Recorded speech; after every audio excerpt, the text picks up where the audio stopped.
Hello friends, কেমন আছো? আশা করছি অনেক ভালো আছো, সুস্থ আছো। আমরাও কিন্তু অনেক ভালোই আছি। তোমাদের সাথী লাইফস্টাইলে অনেক স্বাগত জানিয়ে শুরু করছি নতুন একটি ভিডিও। আজ হচ্ছে শনিবার, আজ হচ্ছে কী বলো তো, মনসা পুজো।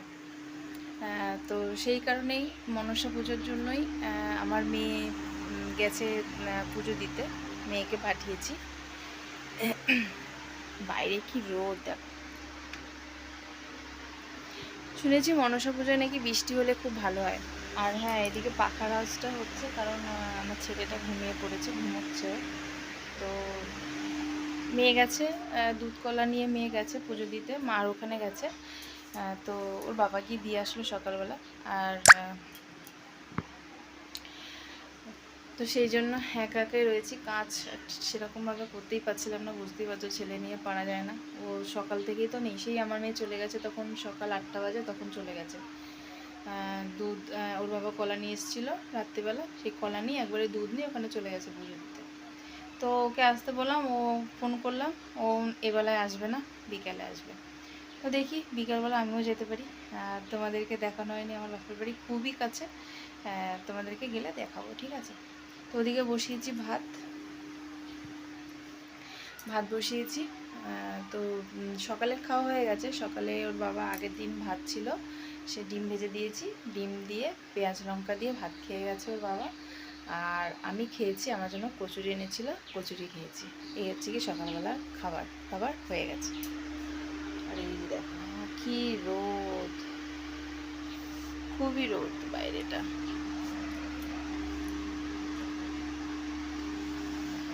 তো চলো আবার পরে আসছি। দেখো, বলতে বলতে কিন্তু বৃষ্টি শুরু। এই বৃষ্টি, এই রোদ, এই শ্রাবণ মাসটা এইভাবেই গেল। হঠাৎ বৃষ্টি, হঠাৎ রোদ। এই বৃষ্টির পরে এমনভাবে রোদটা উঠেছে, তো কেউ বলতেই পারবে না যে বৃষ্টিটা হয়েছে। তো দেখো, বৃষ্টিটা দেখে খুবই মনটা ভালো হয়ে যায় আমার। মানে কি বলবো, আগে ছোটোবেলায় বৃষ্টি একদমই পছন্দ করতাম না, কিন্তু এখন আমি বৃষ্টিটা খুব পছন্দ করি, জানো তো। খুব ভালো লাগে বৃষ্টি এইভাবে আমার দেখতে। তো এই জানলাটা একদম খোলামেলা, একদম আমার, বুঝতেই পারছো আসলে আমাদের সামনে ঘর হচ্ছে। এই ঘরটা হচ্ছে কি আমাদের আবাস যোজনার ঘর। তার জন্য না, মানে ঘর হতে হতে কি বলবো, প্রায় 3 বছর হয়ে গেল আমাদের ঘর এখনও কমপ্লিট হয়নি। কি বলবো, টাকা ঢুকতে এত লেট করে, তো কিছু আর করার নেই, যেহেতু সরকারি টাকা, একটু তো ওয়েট করতেই হবে। তো অনেক কষ্ট, অনেক ঝড় ঝাপটা সহ্য করছি। শীতকালে শীত কষ্ট করছি, গরমকালে গরমের কষ্ট, বর্ষাকালের বর্ষার কষ্ট, অনেক কষ্ট করে, জানো না, এর মধ্যেই রয়েছি কষ্ট করে আমরা। আরও বিশেষ করে এই ছোট্ট বাচ্চাকে নিয়ে, আমার ছেলে তো আরও ছোট ছিল যখন প্রথম কাজ শুরু হয়। তো আমার ছেলেও দেখো বৃষ্টি দেখতে খুব ভালোবাসে। আসলে ওই জানলার এখানটাতে বেশি পছন্দ করে থাকতে, জানলা দিয়ে সব কিছু দেখা যায়। তো ঘর হয়ে গেলে তখন কিন্তু আর দেখতে পাবে না। তো ওই জানলা দিয়ে বাইরেটা সবসময় ও দেখতেই থাকে। এই বৃষ্টি হচ্ছে, বৃষ্টিটাও দেখছে বসে বসে, হয়তো ওরও ভালো লাগে বৃষ্টিটা। তো এই আর কি, বৃষ্টি কিছুক্ষণ পরে যেন না থেমে যায়, তারপরে আবার সেই রোদ উঠে যায়। এত রোদ উঠে যায়, তারপরে আর মনেই হলো না যে বৃষ্টি হয়েছিল। তো এখন তো এরকমই হয়, শ্রাবণ মাসটা এরকমভাবেই গেল, ঠিক আছে? তো এই এত কষ্ট করি, একদিন ঠিক কেষ্ট পাবো, এটাই ভাবি। তুই এইভাবে পাউডারগুলো নষ্ট করছিস? হ্যাঁ, দেখো এইখানে কতটা, তারপরে আবার নিজের পায়ে কিভাবে মাখছে। আমি রেখে একটু গেছি রান্নাঘরে, এসে এই কীর্তি। তুমি পুরো পাউডারটা নষ্ট করে দিলে, যা, সব তো পড়ে গেল। হ্যাঁ, আমি তো যা দেওয়ার দিয়ে গেলাম। পাটারে মেখে, পাটা পুরো এই দেখো সাদা, পুরো সাদা করে রেখেছে। এই পাটা বাদ কেন, ও এই পায়ে আছে হালকা হালকা, দেখো। সব খুলতে পারে, আবার আটকাতেও পারে, ওস্তাদি। ঠিক আছে, এবার দাও, রেখে দেই। পাউডার তো সব শেষ হয়ে গেছে, আরও কি মাখতে হবে? এই যে মন দিয়ে কাজ করছে, আমার দিকে কোনো খেয়ালই নেই ওর।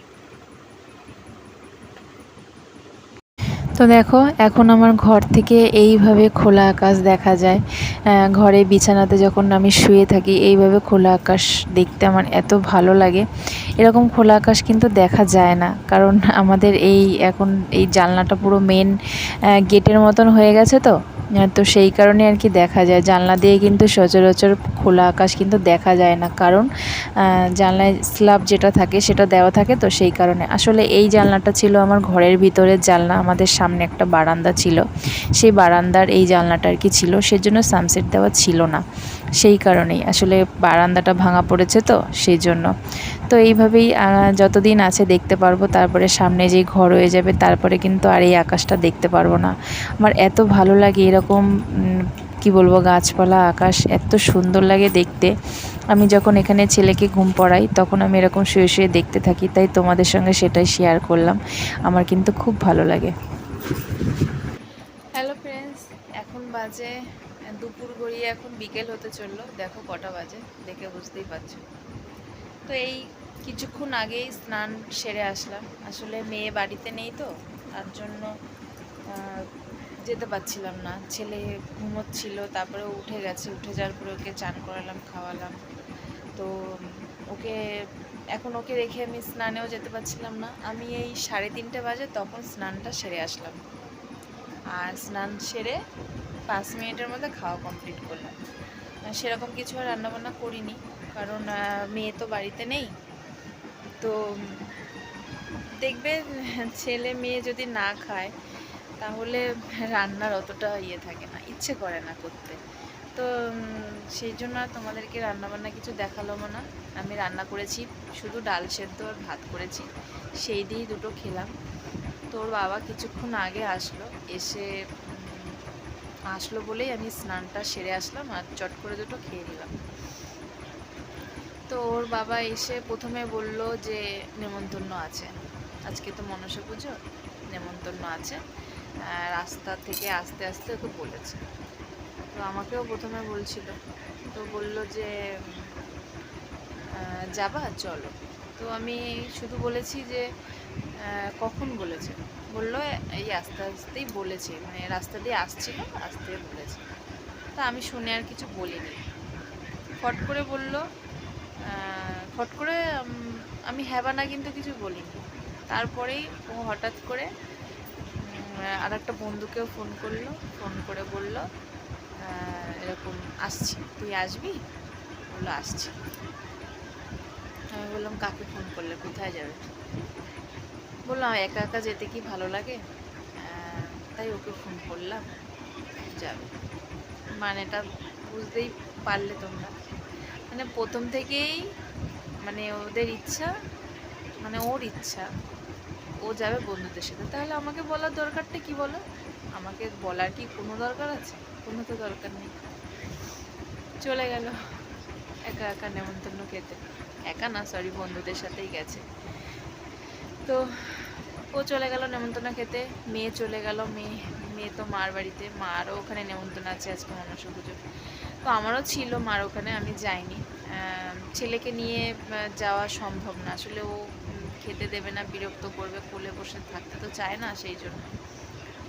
তো যাই হোক, সবাই নেমন্তন্ন খেতে চলে গেল, আমি ঘরে বসে রইলাম। আমি ঘরে ডাল সেদ্ধ ভাত খেলাম। এই চট করে 5 মিনিটের মধ্যে খেয়ে আর কি সারলাম, যেহেতু ও বেরিয়ে যাবে। ও ছেলে এতক্ষণ চেঁচামেচি করছিল, আসলেও দেখছিল ফোন। তো ওকে অনেক কিছু দিয়েছি ফোনটা নেওয়ার জন্য, আমি শুধু ভিডিও করব সেই কারণে। কি কি দিয়েছি দেখবে, চলো দেখাই। দেখো কি কি দিয়েছি। দুটো ঘড়ি দিয়েছি, একটা ওর বাবার গাড়ির চাবি দিয়েছি, এই দুটো নিয়ে খেলছে। আমার ফোনের পিছনের ক্যামেরাটা না খুব একটা ভালো না, কেমন একটা ধোয়া ধোয়া আসছে, জানি না কেন। খুবই মানে খারাপ আর কি পিছনের ক্যামেরাটা। তো ওকে এত কিছু দিয়ে ফোনটা আমাকে নিতে হলো ভিডিও করার জন্য। ফোন খুব দেখার নেশা হয়েছে আমার ছেলেটার, ভীষণই ফোন দেখার নেশা হয়েছে।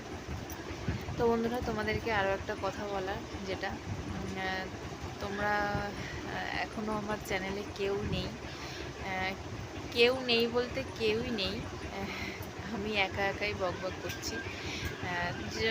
জানি না কেউ দেখবে কি না, কোনো দিন কোনো বন্ধু আমার হবে কি না, হয়তো সে তখন এই কথাগুলো শুনবে।